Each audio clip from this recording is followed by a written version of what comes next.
যুবক সমাজকে ধ্বংস করার যত রাস্তা সমাজে প্রচলিত আছে, আইপিএল খেলা দেখার নেশা হোক, জুয়ার আড্ডা হোক, মদের আড্ডা হোক, ফেন্সি ডিলের আড্ডা হোক, অবৈধ সম্পর্ক হোক, গান বাজনা হোক, মুভি হোক, ক্রামবোর্ড হোক, তাস হোক, লুডো হোক, এগুলো বন্ধ করতে হবে। আজকে যদি আমি এবং আপনি বন্ধ করতে না পারি, তো আজ থেকে 10, 15, 20 বছর পর এই জাতি গোলামির জীবনযাপন করবে। হালাকু খা চেঙ্গিস খান যেমন বাগদাদের মাটিতে এদেরকে টুকরো টুকরো করে কেটে এদের মাথা দিয়ে মিনার তৈরি করত, যদি আজকের যুবক সমাজ এই কাজগুলোতে লিপ্ত থাকে, তো এরা একদিন গোলাম হবে, দাস হবে বিধর্মীদের। এটা আল্লাহর পক্ষ থেকে প্রদত্ত আযাব। পদ্মা সেতু তৈরি হচ্ছে, কয়টা ইঞ্জিনিয়ার বাংলাদেশি? চাঁপাইনবাবগঞ্জ, শিবগঞ্জ, কানসাটের কয়টা মানুষ ওখানে ইঞ্জিনিয়ারিং করে? যারা করে সব লেবারি করে, মাথায় ইট পাটকেল বহন করে পাইলের মধ্যে ফেলে। ওই পাইলের মধ্যে পড়ে গিয়ে অনেক লেবারও মারা গেছে। সারা বাংলাদেশে যতগুলো কোম্পানি আছে, অতগুলো কোম্পানির সিইও পদের অধিকারী কয়জন বাংলাদেশি?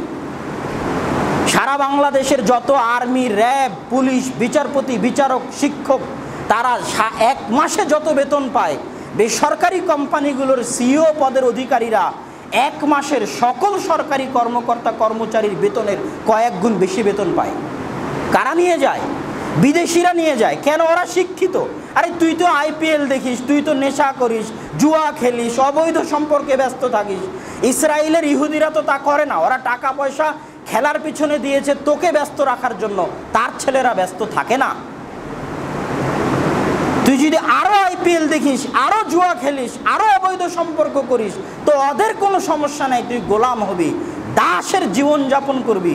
উন্নতি আছে পড়াশোনার মধ্যে, লেখাশোনার মধ্যে, জ্ঞান অর্জনের মধ্যে। তো যুবক সমাজকে এই জাতীয় কাজ থেকে যদি বের না করা যায়, তো কোনোভাবেই সমাজে ধর্ষণ বন্ধ করা যাবে না। একমাত্র ইসলামই রয়েছে এটার সমাধান।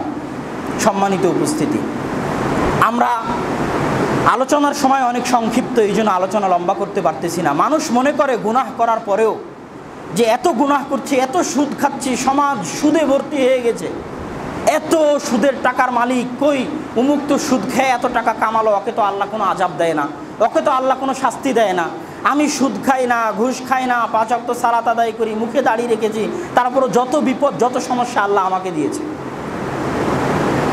তো রাসূল সাল্লাল্লাহু আলাইহি ওয়াসাল্লাম বলতেছেন যে যখন তোমরা দেখবে, ইযা রাআইতাল্লাহ, যখন তোমরা দেখবে আল্লাহকে, যে ইউতিল আবদা মিনাদ দুনিয়া, আল্লাহ একজন বান্দাকে দুনিয়ার ধন সম্পদ ঐশ্বর্য দিয়ে ভর্তি করে দিয়েছে, আলা মাসি, অথচ সে সকাল সন্ধ্যা আল্লাহর নাফরমানি করে, সকাল সন্ধ্যা আল্লাহর নাফরমানি করে, তারপর আল্লাহকে টাকা পয়সা, এসি, কোটি টাকার মালিক, কোটি বিঘা সম্পত্তি, 100 তলা বাড়ি সব দিয়ে ভর্তি করে রেখেছে। এর মানে এই নয় যে আল্লাহ সুবহানাহু ওয়া তাআলা তার উপর রহমত বর্ষণ করছেন। ফাইন্নামা হুয়া ইস্তিদরাজ, এটা আল্লাহর ধোঁকা, এটা আল্লাহ সুবহানাহু ওয়া তাআলা তার সাথে খেলছেন, এটা আল্লাহর ধোঁকা। আল্লাহ কোরআনেও বলেছেন যে মানুষ যখন আল্লাহকে ভুলে যায়, তখন আল্লাহ মানুষকে যাবতীয় সুখ শান্তি দিয়ে ভর্তি করে দেন, এতে মানুষ ধোঁকায় পড়ে যায়। কিন্তু যখন আল্লাহ ধরেন, আখাযনাহুম বাগতা, হঠাৎ করে ধরেন, আল্লাহর ধরা অনেক কঠিন। ইবনুল কাইয়িম রাহিমাহুল্লাহ বলতেছেন যে আপনার সমাজে সব সুদে ভর্তি হয়ে গেছে, কিস্তিতে ভর্তি হয়ে গেছে, আল্লাহ আপনার উপর আযাব দিচ্ছে না, শাস্তি দিচ্ছে না, তার মানে আপনি ভালো আছেন। আপনার উপর আল্লাহ সুবহানাহু ওয়া তাআলার আযাবের, শাস্তির সবচেয়ে বড় প্রমাণ যে আল্লাহ আপনাকে হালাল রিজিক দেওয়ার সুযোগ দেয়নি। আপনার উপর আল্লাহর আযাব, শাস্তির সবচেয়ে বড় প্রমাণ যে আল্লাহ আপনাকে সুদের মতো জঘন্য পাপে লিপ্ত রেখেছে। আপনার উপর আল্লাহর আযাব এবং শাস্তির সবচেয়ে বড় প্রমাণ যে সারা পৃথিবীতে গুটি কয়েক মানুষ ফজরের সালাতে উপস্থিত হতে পারে, আল্লাহ আপনাকে ফজরের সালাতে উপস্থিত হওয়ার তৌফিক দেয়নি। আপনার উপর আল্লাহর আযাবের, শাস্তির এটা প্রমাণ যে আল্লাহ সুবহানাহু ওয়া তাআলা আপনাকে তাহাজ্জুদের সালাত আদায় করার সুযোগ দেয়নি। আপনার উপর আল্লাহর আযাব এবং শাস্তির প্রমাণ যে আল্লাহ সুবহানাহু ওয়া তাআলা আপনাকে মুখে দাড়ি রাখার সুযোগ দেয়নি।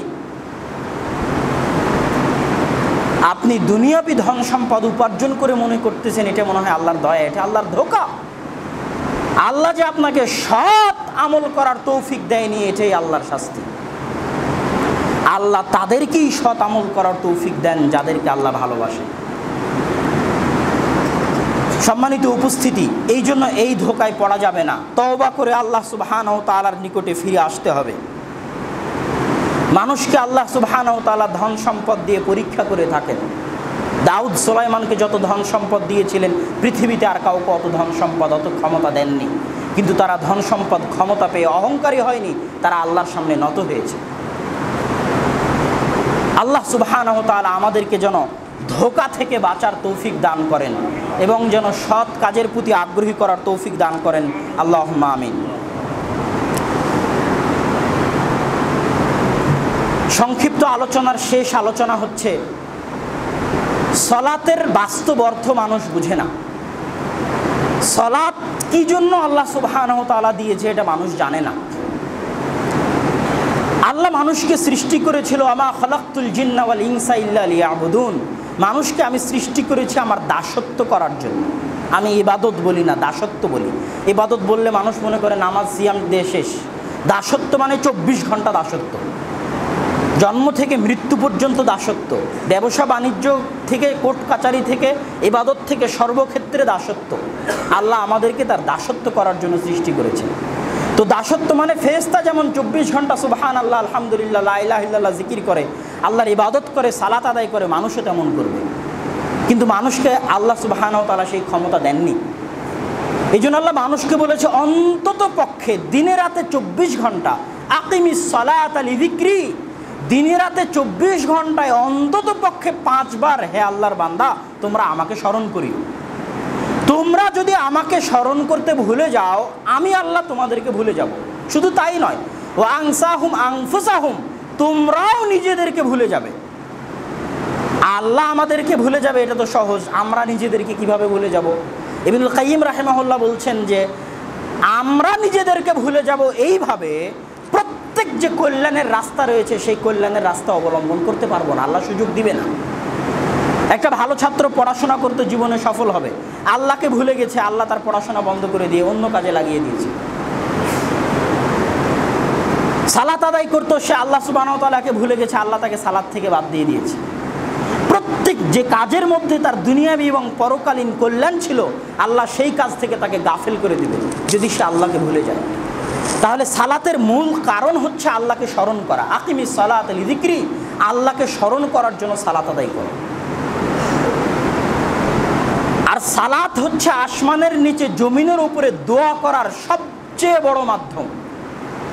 আসমানের নিচে জমিনের উপরে আল্লাহর নিকটে কিছু চাওয়ার সালাতের চাইতে বড় কোনো মাধ্যম আল্লাহ সুবহানাহু ওয়া তাআলা দেননি। সালাত শব্দের শাব্দিক অর্থ কি? সালাত শব্দের শাব্দিক অর্থই দোয়া। সালাত শব্দের শাব্দিক অর্থই দোয়া। রাসূল সাল্লাল্লাহু আলাইহি ওয়াসাল্লাম যখনই কোনো বিপদে পড়তেন, বাদারা ইলা সালাহ, তিনি দোয়া করার জন্য সালাতে দাঁড়িয়ে যেতেন। ইব্রাহিম আলাইহি সালাতু ওয়াস সালামের স্ত্রী যখন বিপদে পড়লেন জালেম বাদশার দরবারে, তখন তিনি জালেম বাদশার অত্যাচার থেকে বাঁচার জন্য, অন্যায় এবং খারাপ থেকে বাঁচার জন্য দোয়া করতে চাইলেন। দোয়া করার জন্য তিনি কি করলেন? একটু জোরে বলেন তো, দোয়া করার জন্য কি করলেন? সালাতে দাঁড়িয়ে গেলেন।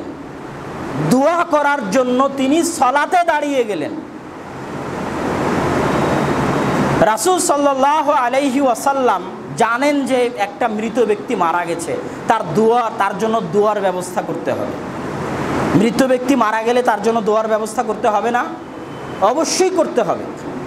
তার জন্য দোয়ার ব্যবস্থা করার জন্য আল্লাহর রাসূল দিলেন কি? জানাজার সালাত। জানাজা মানে লাশ, সালাত মানে দোয়া। লাশের জন্য দোয়া, লাশের জন্য দোয়া। তার জন্য আল্লাহ সুবহানাহু ওয়া তাআলা এবং আল্লাহর রাসূল দিলেন কি? সালাত। দোয়া করার জন্য সালাত। এবার আল্লাহু আকবার বলে জানাজার সালাত শুরু হলো, সূরা ফাতিহা, আল্লাহু আকবার, দরুদ শরীফ, আল্লাহু আকবার। এবার ওই মৃত ব্যক্তির জন্য দোয়া শুরু হলো, আল্লাহুম্মা গফির লাহু ওয়ারহামহু ওয়াফু আনহু, লম্বা দোয়া। তারপরে নিজেদের জন্য দোয়া শুরু হলো। এখন আমাদের সমাজের মানুষ জানে না যে সালাত মানে দোয়া। আমি এবং আপনি জানি না যে দোয়ার সবচেয়ে বড় মাধ্যম কি? সালাত। এই জাহালাতের কারণে, এই অজ্ঞতার কারণে, এই মূর্খতার কারণে আমি এবং আপনি বলে বসলাম, আচ্ছা এখন তো জানাজার সালাত হয়ে গেল, চলো দোয়া করি। আছে না নাই? চলো কবরের পাশে দাঁড়িয়ে একসাথে দোয়া করি। তাহলে এটা কি ছিল? জানাজার যে সালাতটা হলো এটা কি ছিল? এটাই তো দোয়া ছিল।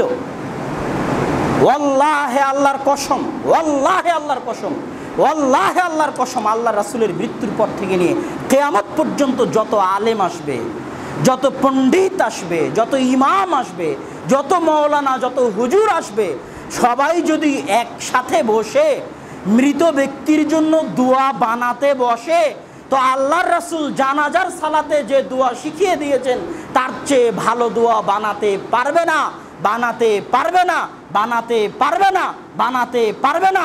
কেননা ওই দোয়া কে শিখিয়ে দিয়েছেন? মুহাম্মদ সাল্লাল্লাহু আলাইহি ওয়াসাল্লাম, আল্লাহ তাকে শিখিয়ে দিয়েছেন। এখন মানুষ জানে না যে সালাত মানে দোয়া।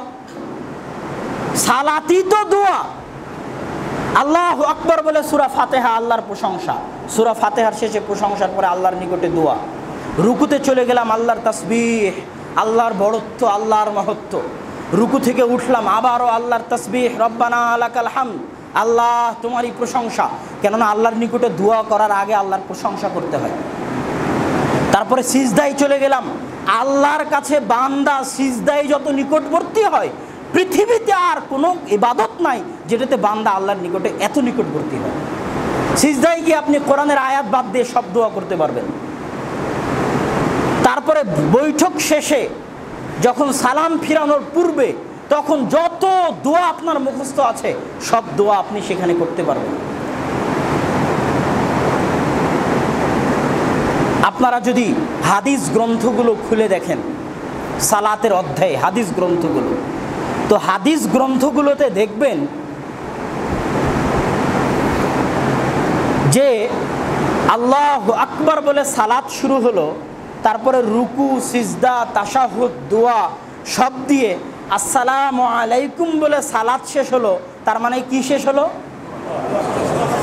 কি শেষ হলো? একটু জোরে বলেন, কি শেষ হলো? দোয়া শেষ হয়ে গেল।